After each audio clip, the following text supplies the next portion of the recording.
प्राकृतिक ईश्वरीय देन है एक दार्शनिक और आध्यात्मिक विचार है जिसका मतलब यह माना जाता है कि प्रकृति स्वयं में किसी उच्च शक्ति, सृष्टिकर्ता या ईश्वर की देन है। इसे कई तरीकों से समझा जा सकता है। जड़ी बूटी 1। प्रकृति को सृष्टि का परिणाम माना जाता है। बहुत से धार्मिक और आध्यात्मिक ग्रंथों में प्रकृति, पृथ्वी, पेड़ पौधे, नदियां, आकाश, पर्वत, ऋतुएं को ईश्वर की कृति कहा गया है। इसलिए कहा जाता है कि जो भी स्वाभाविक है वह किसी योजना या नियम से बना है, और वही ईश्वरीय देन है।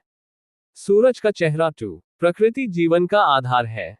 हवा, पानी, भोजन, सूर्य का प्रकाश, ये सारी चीजें मानव द्वारा बनाई नहीं गई बल्कि हमें प्राप्त हुई हैं।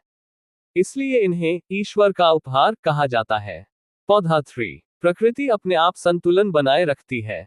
बारिश, मौसम चक्र, पेड़ों का बढ़ना, मिट्टी की उर्वरता, इन सब के पीछे एक अदृश्य प्राकृतिक व्यवस्था काम करती है। लोग इसे ईश्वरीय नियम या प्रकृति का धर्म भी कहते हैं। 4। मनुष्य प्रकृति को नियंत्रित नहीं कर पाता। हम तकनीक तो बना सकते हैं लेकिन हवा नहीं बना सकते, सूरज नहीं उगा सकते, धरती नहीं पैदा कर सकते। इसलिए माना जाता है कि प्राकृतिक चीजें इंसान की नहीं, ईश्वर की देन है।